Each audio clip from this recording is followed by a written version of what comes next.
Apa-apa. Warahmatullahi wabarakatuh. Waalaikumsalam. Ya, perkenalkan saya Ina Hidayani Ismet. Saya mahasiswa PPG Universitas Negeri Makassar tahun 2022. Nah, di sini saya akan menanyakan beberapa hal kepada Ibu. Tapi sebelumnya, boleh Ibu perkenalkan diri Ibu dulu? Silahkan. Assalamualaikum warahmatullahi wabarakatuh. Waalaikumsalam. Nama saya Nina Gustiana. Nina Gustiana MPD. Saya ngajar di MTS 1 Cirebon, sekaligus ngajar stiker. Kita sekarang jadi PIB di Majalengka. Perkenalnya gitu Bu Ina? Cukup. Iya, begitu cukup Bu. Saya Sekarang dari tahun 2011. wah, cukup lama ya. Berarti bisa dijadikan tanya-tanya nih. Begini Bu, ini kan tugas PPG ini kita diminta untuk identifikasi masalah yang terkait di madrasah masing-masing. Kemudian saya ini sudah mengidentifikasi beberapa masalah yang terkait di madrasah saya. Yang pertama ini tentang cenderung anak-anak itu minat belajarnya atau motivasi belajarnya untuk belajar IPA itu cenderung rendah, apalagi di fisika ya Bu ya.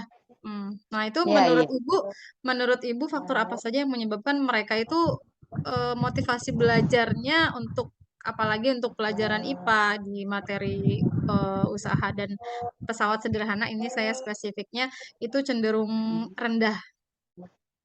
Ya. Yang pertama yang saya alami sendiri ya Bu Ina. Ya. Yang pertama itu mereka itu kurang direalkan. Kadang nih pesawat sederhana jenis umpama pengungkit ya, pengungkit 1, pengungkit 2 sampai pengungkit 3 itu mereka itu tidak dihadirkan, tidak dikontekstualkan, entah itu gambarnya, entah itu gambarnya, mereka cuman kadang mereka tuh nggak tahu mana sih yang pengungkit jenis 1 tuh alat seperti apa, itu yang saya inginkan. Jadi realnya alat mereka nggak tahu.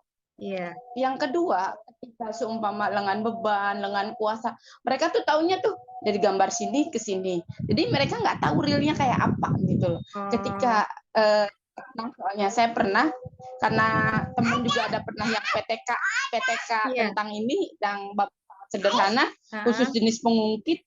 Jadi ketika direalkan mereka itu hasil belajarnya itu meningkat gitu loh.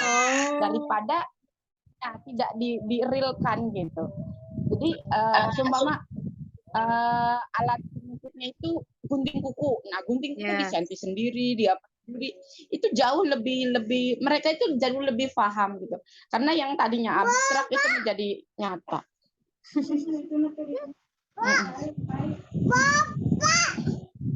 Iya. Iya. Lalu apalagi kira-kira Bu selain itu apalagi kira-kira? Direalkan terus cara ngegambarnya Bu, maksudnya ketika di umpama anak sendiri, jadi usahakan tidak di 2 dimensi gitu loh. Jadi ketika itu dihadirkan berarti ya Bu ya. Dihadirkan alatnya mungkin ya. Dihadirkan alat. Iya, kemudian berdasarkan pengalaman Ibu nih gitu. Kan kadang kalau di pesawat sederhana itu kan ada ada perkaliannya ya. Konsep matematisnya juga kadang-kadang mereka tuh misalnya pembagian yang sederhana saja mereka nggak misalnya 5 bagi 12 mereka bilang Bu nggak bisa gitu. Terus 6 bagi 12 jawabnya 2 gitu kan. Kadang bingung gitu. Di situnya aja di konsep matematikanya saja mereka nggak bisa gitu. Terus itu kira-kira kalau di sekolah saya memang konsep matematisnya nggak terlalu gimana gitu. Karena kalau seumpama diajarin cara matematisnya tuh kadang memang ini salah. Saya pernah ngalami seumpama yang kayak gitu kan karena Bu ini berapa senti, ini berapa senti gitu, di realnya sekian gitu. Terus tiba-tiba, oh ibu ini 0, nggak bisa, bisa nggak kalau Iya. dibulatkan gitu. Nah, Jadi iya. bilangannya harus Heeh. selalu bulat. Terus itu yang pertama. Yang kedua, kalau secara matematisnya itu disimbolkan dalam artian gini loh Bu. Kalau seumpama nih, jadi LK per LW per LB-nya kayak gitunya tuh di apa sih ya? Disimbolkan dengan angka-angka. Kalau ini 12 dibagi 2 sama dengan 6, maka nyari 2 adalah 12 bagi 6. Maka nyari LK adalah kayak gini. Jadi nggak harus belajar rumus pun mereka, oh iya, diidentikan dengan 2 bilangan dan sebagainya. Iya. Berarti malah dibalik ya Bu ya, konsep Ya, fisikanya. angka dulu. Angka dulu baru ke fisikanya gitu ya. Iya, biasanya gitu lebih apa ya? Kalau siswa saya lebih masuk daripada harus ngejelimet golongannya LK, LB dan lain sebagainya di tuas ya, di tuas. Dan terus kadang gini, ketika misalnya dikasih contoh, yang dicari F-nya, lalu dibalik yang dicari W-nya, mereka bingung lagi. Ya, itu jadi angka-angka itu yang saya gunakan ketika nyari 6 kali 2 adalah 12, nyari 2 dari mana? 12 bagi 6. Nyari ini kayak seperti itu terus. Akhirnya mereka bisa, oh iya konsepnya seperti itu. Jadi konsep matematisnya dulu ya Bu ya.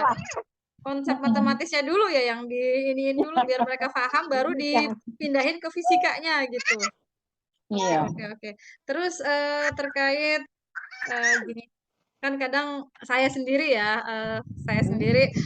dalam ketika mengajar itu kadang saya tuh nggak paham model-model pembelajaran misalnya gini kayak di materi ini kita harus pakai model Ini pembelajaran ini gitu ya yang baiknya. Nah gitu Ibu bisa ngasih gambaran nggak sih kira-kira kalau di sini sih kan gini ya saya identifikasi masalahnya mengapa guru-guru itu belum memanfaatkan model-model pembelajaran inovatif gitu. Kira-kira permasalahan yang dialami guru tuh biasanya karena apa gitu?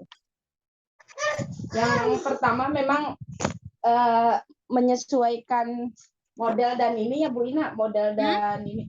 Bagi saya itu mah apa ya? Kreativitas sebenarnya semakin diuji, semakin diasah kreativitasnya semakin ya terasa dengan baik. Kadang saya juga ini apa ya yang kira-kira cocok. Ini apa ya yang kira-kira cocok. Kalau seumpama kadang di satu konsep ekosistem aja saya pakai role play aja sekalian gitu loh, nggak harus apa kan katanya oh masa sih manusia dijadikan identik dengan binatang, yang penting anak enjoy kata saya, yang penting anak enjoy, nanti pasti ketika motivasinya naik hasilnya pun akan naik gitu. Berarti salah satu penyebabnya kadang guru nggak pakai model pembelajaran itu mungkin kurang kreatif ya Bu gurunya ya. Termasuk saya. Iya, saya juga soalnya seperti itu Bu gitu. Kadang-kadang balik lagi ceramah lagi gitu kan. Seperti itu. Terus kalau menurut Ibu nih, kan di usaha dan pesawat sederhana itu yang berdasarkan pengalaman Ibu ya mengajar yang sudah lama gitu, yang paling berhasil pakai model pembelajaran seperti apa sih untuk di usaha dan pesawat sederhana ini? Usaha dan pesawat sederhana itu CTA. Pakai CTL Virtual kalau saya. Teaching and Learning. Iya. Gimana Kalau tuh saya pakai, bisa dijelaskan nggak maksudnya awalnya bagaimana gitu? saya ketika itu pakai apa sih ya? Pakai jigsaw, pernah pakai jigsaw, ternyata ketika pakai jigsaw hanya apa ya, hanya kelas tertentu gitu, kelas memang di anak-anak di atas rata-rata kayak kelas unggulan dan lain sebagainya, itu baru paham si anak itu ketika pakai jigsaw. Nah ketika pakai dan lain, ketika anak yang biasa ternyata ke CTL itu lebih mengena daripada metode yang lainnya. Bisa digambarin nggak CTL tuh kayak apa? Prosedurnya, sintaknya gitu. Ya, kalau prosedurnya sebenarnya sederhana sekali Bu, mendatangin alat aja, mendatangin alat-alat yang ini, Alat-alat yang ininya dibawa ke kelas gitu. Terus Bentar ya Bu, anak, aduh. iya, nggak apa-apa Bu. Nah terus yang yang selanjutnya Bu, ini masalah pembelajaran di kelas belum berbasis HOTS gitu. Kira-kira apa ya faktor yang menyebabkan pembelajaran di kelas itu cenderung belum ke HOTS tapi ke LOTS gitu. Masih low order thinking gitu. Soalnya apa ya Bu? Yang pertama indikator-indikator yang dipintanya juga menyebabkan low ya. Ya kita inilah indikator-indikator pencapaian hasil belajarnya Mhm. juga yang kita terapkan itu memang yang low. Ya, Bentar ya Bu, bentar ya iya, Bu. iya, Ini. iya Bu. Ini juga bayinya ikut ikut ngezoom. Bentar ya. Ini gambar kita.